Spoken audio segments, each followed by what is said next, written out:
Russia struck a gas facility in the Odesa region. The fire was visible even from Romania. The security service of Ukraine detained a Russian GRU agent who was helping Russians break through into Pokrovsk. Even under sanctions, Russia will be able to wage war for at least another 3 years. Lukashenko is ready to declare martial law in Belarus, and Putin is likely not to agree to Trump's terms. Hello, my name is Anastasia Dmitrovskaya.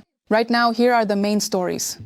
But first, please like this video and subscribe to our channel so we don't lose touch with you on YouTube.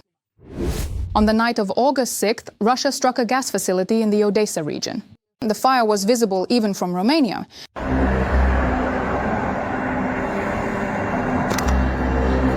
The Odesa Regional Military Administration reported that the fire completely destroyed the production equipment. Due to damage to the main gas pipeline, 2,500 subscribers were temporarily disconnected. In Romania, the attack even triggered an air raid alert. 15 flyovers to the same spot, and only at the end did they hit. Everything is burning.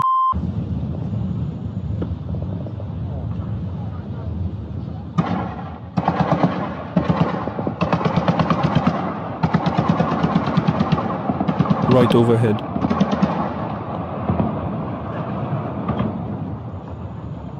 Later, Azerbaijani media reported that this was a strike on the Orlovka gas distribution station of the Trans-Balkan gas pipeline, which is a key route for supplying Azerbaijani gas to Ukraine. Meanwhile, in the Zaporizhzhia district, Russian terrorists carried out at least 4 strikes with FAB bombs on a recreation center.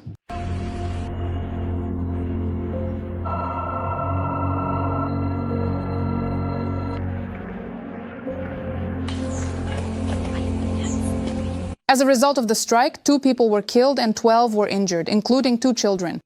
However, it was also restless last night in Russia.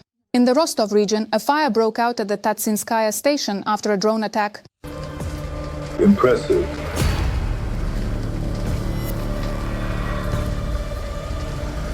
There were also reports of explosions in Bryansk. There, according to local sources, after several explosions in the area of the oil depot, smoke began to rise.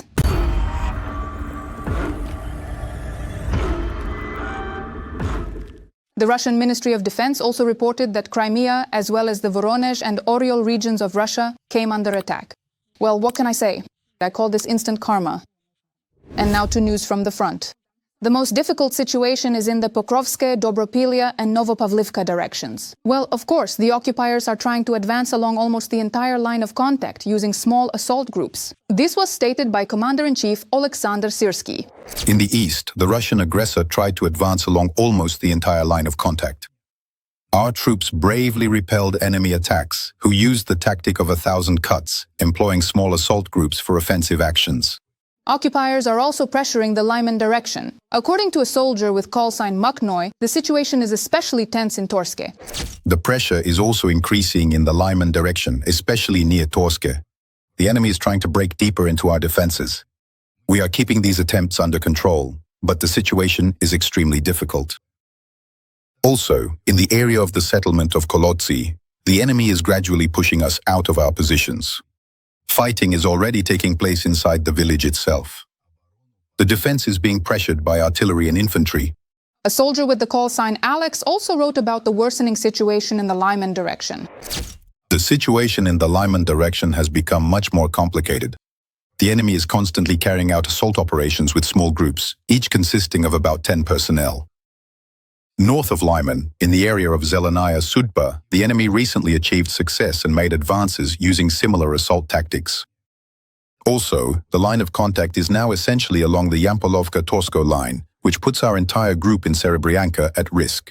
The situation in the Pokrovsk direction is difficult. The enemy does not stop trying to advance and has attacked the Ukrainian armed forces 52 times in the past day. At the same time, there are reports emerging that our units in Pokrovsk itself are encircled. But the General Staff denies this information. Some sources are spreading information about the alleged encirclement of our units in Pokrovsk. This is completely untrue. At present, the enemy is conducting offensive operations to the northeast of Pokrovsk, attempting to cut off the logistics of Ukrainian troops. However, despite significant efforts and continuous assaults, the enemy has not achieved any success. Russian soldiers are meeting their deaths near Pokrovsk. Deep State, in turn, reports that the enemy is shifting its focus to the settlement of Rodinske, which is near Pokrovsk. In recent days, the occupiers have already been spotted on the eastern outskirts of Rodinske and are actively pushing in, trying to gradually gain a foothold, build up their presence, and take control of it. The enemy's understanding of the necessity to capture the city is forcing them to bring in additional resources for assault operations. Rodinske is located behind the lines of Mirnohrad and Pokrovsk, which would allow the enemy to open an additional and very troublesome direction for attempts to enter these major cities. But even there, the occupiers find no peace. Fighters from the Stavol unit of the 14th National Guard Brigade are striking at the Russians at a mine east of Rodinska. On the Pokrovsk front, our defenders continue to hit the occupiers and their equipment. These are shots of the lightning-fast work of Dovbysh's Hornet. Side by side on this front, the warriors of the Rubish Brigade are also in action. The enemy is really feeling the heat, so much so that even Russian propagandists are fighting in a frenzy. I get the feeling that this is just disposal, a sacrifice for someone. They're always flying abroad somewhere, making some kind of deals. As for agreements, negotiations, there are even more of us than Sochi it's just off the charts. So despite the pressure from the Russian army, things are happening on other fronts as well. The Telegram channel Akselenov Plus reports that Ukraine's defense forces managed to strike a large field contingent of occupiers in the Kherson direction. And the occupiers are also feeling the heat on the Kursk front. Today marks the anniversary of the start of the Kursk special operation. A year ago, the Ukrainian armed forces showed that Russia can be put in its place. Once again, Ukrainians amazed the world. When no one expected it and everyone was talking about a dead end in the war, when the world began to doubt Ukraine, Ukrainian soldiers entered Russian territory and brought the war back to where it started. A bold plan, masterful execution, and extremely brave and precise actions by our soldiers. And now they feel what war is like, the war they brought to our home. Russia must end the war it started itself. Ukraine will definitely defend its independence. Glory to our warriors. Glory to Ukraine. Let's thank our defenders in the comments. They are titans. The security service of Ukraine has detained a Russian GRU agent who helped the Russians break through into Pokrovsk. Counterintelligence of the security service detained another Russian agent in Donetsk region. The perpetrator was tracking the locations of defense forces for the aggressor in the hottest sector of the front, Pokrovsk. Russian military intelligence deployed its local agent. In fact, it turned out to be an electrician from the neighboring town of Mirnohrad who was expecting the complete occupation of the region. The agent's main task was to walk around Pokrovsk and the surrounding area, taking photos of the positions of Ukrainian troops. What interested the enemy most were the coordinates of fortified areas, backup command posts, and ammunition depots of the Ukrainian forces. SBU investigators have already notified the Russian GRU agent of suspicion under Part 2 of Article 111 of the Criminal Code of Ukraine, state treason committed under martial law. He is currently in custody and faces life imprisonment with confiscation of property. Every voice matters. Join our community, support independent journalism and help us bring you the truth from Ukraine. Become a member of Ukraine Today. Join us now. Sanctions are good, but to finally break the Russian economy, we need at least another dozen packages of restrictions. An American publication has calculated that, at the current level of sanctions and hostilities, Russia will be able to continue fighting for at least another 3 years. Thanks to a truly sharp and significant increase in government spending under military Keynesianism, which was largely and consistently financed by the ongoing and substantial export of its vast energy resources, Russia has demonstrably shown impressive and sustained growth rates over the past 3 years. It has also successfully maintained a surprisingly low unemployment rate and has even significantly reduced social inequality due to a steady and considerable growth in real incomes, which has disproportionately and beneficially impacted the least well-off segments of the population. Although Russia's excessively bloated military-industrial complex diverts resources away from innovation in the civilian sector, it fits perfectly with Putin's model of prioritizing defense needs and heavy industry in the spirit of the Soviet era. And this is happening even as Russia's oil revenues, the Kremlin's main source of funds, are rapidly declining. For the third month in a row, Russia has been experiencing a decline in oil and gas revenues, and the Kremlin is well aware of this. We're talking about a drop of 30%. In 2025, over the course of 7 months, the budget fell short by about $13 billion. Collections from the crucial key mineral extraction tax have significantly plummeted by a substantial 38% year-on-year, falling down to 634.1 billion rubles. Of this amount, oil companies paid 543.4 billion rubles, 36% less than the previous year. Obviously, the level of revenue from oil and gas exports will continue to fall, but unfortunately, this won't stop Putin's bloodthirstiness. Trump's tariffs won't stop Putin either. And Reuters, citing sources in the Kremlin, reports that the American president's ultimatum will not faze Putin, and he is unlikely to make any concessions. The Russian leader does not want to anger Trump and understands that he may be missing a chance to improve relations with Washington and the West. But his military objectives take precedence, two sources reported. Putin's goal is to fully capture the Ukrainian regions of Donetsk, Luhansk, Zaporizhzhia, and Kherson, which Russia considers its own, and then negotiate a peace agreement, one of the sources said. And as the deadline set by Trump approaches, there are more and more rumors about punishments for Putin and, in fact, about possible courses of action in case the Kremlin makes concessions, even if only superficial ones. Let's start with the fact that August 8th will be the day of reckoning. In anticipation of this important decision, the White House special envoy Steve Witkoff arrived in Russia and has already been to the Kremlin, supposedly with a personal message from Trump to Putin.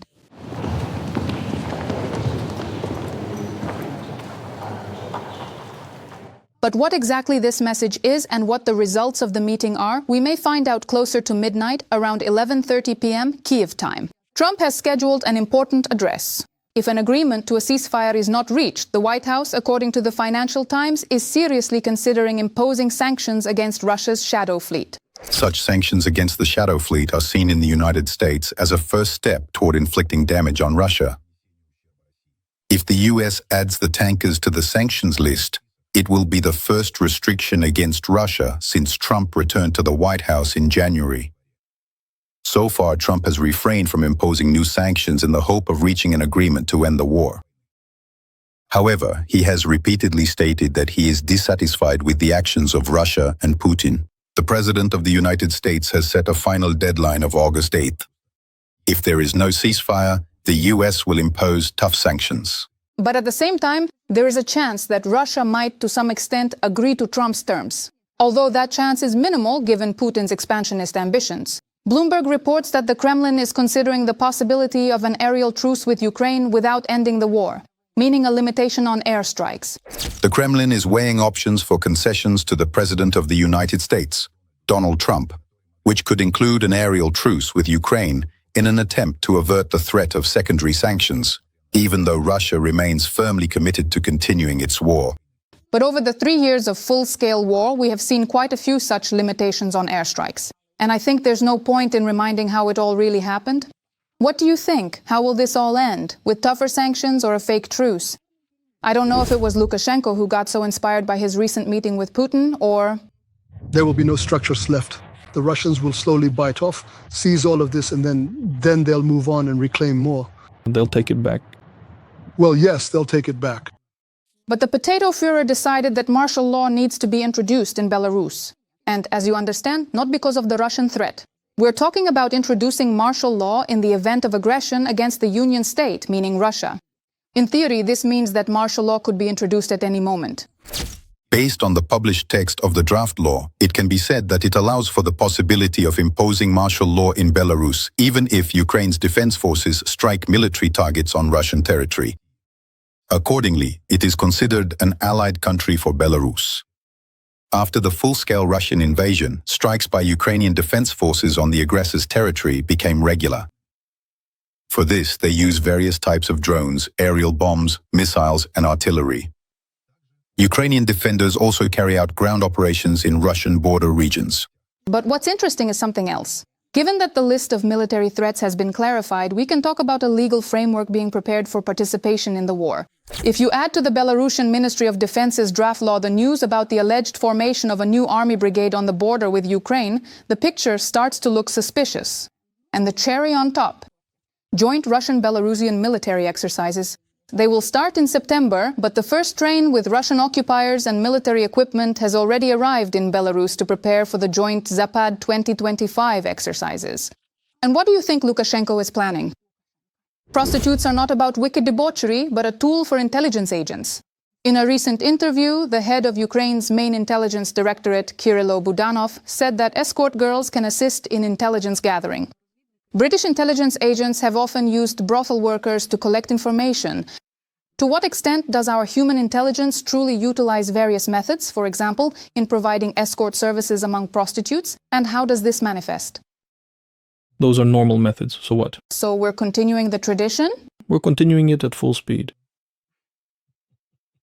So why are you smirking like that? You know, sometimes men often like to brag and boast to truly show how incredibly powerful they are, so to speak. Yeah. Well, so... And all of that gets passed along and relayed? Yes. To the right people? There have been several unique pieces of information that were obtained specifically from prostitutes. Somewhere bathhouse. In fact, this is a fact. Where people are relaxed. But there are just things there that we couldn't, in principle, find out about. Sex workers also play a significant role because men are easier to recruit. Who is easier to recruit, men or women? The men. Easier? Certainly women. They are naturally more inclined, yes, they are indeed more cunning and truly understand what is happening much faster, significantly faster in many situations. They possess an innate ability to grasp situations quickly and intuitively. Military officer Stanislav Bunyatov also confirms the use of prostitutes for the benefit of the state. You can't even imagine at what levels and what targets were hit thanks to them. Not to mention the disrupted, mechanized assaults and the enemy's various failed operations. It may sound funny, but it really does deliver tangible results. But our own people shouldn't forget about this either. Military personnel should remember that even an innocent girlfriend offering extra services at barbershops in Donbass or your brand new girlfriend could turn out to be an informant. These are the kinds of interesting stories we have. And what do you think about sex espionage? If you thought Russia had only one alcoholic, you were mistaken, because alongside the Kremlin's main drunkard, Dmitry Medvedev, another half-finished collaborator, Oleg Tsarev, also talks about global politics between drinks. Granted, this one doesn't threaten with nukes, but simply insists that the volcanic eruptions in Kamchatka are a special operation by Ukraine. It's been suggested that the eruption of the volcano in Kamchatka is the result of strikes by Ukrainian drones. I listened to an interview with the Ukrainian Kanarez Budanov and came to the conclusion, what's happening in Kamchatka is a special operation by the US and Ukraine, both the earthquakes and the volcanic eruptions. Once again, according to Tsarev's God forgive me logic, the volcanoes woke up because of drones, but the powerful earthquakes hundreds of kilometers away have absolutely nothing to do with it. I wonder, when he sees the news that after the earthquake, the Kamchatka Peninsula is literally drifting away from Russia and has shifted by 2 meters, will he call that a US underwater operation? Please like this video to support what we do. Be sure to subscribe to our channel, Ukraine Today, so you don't miss our next episodes. See you soon!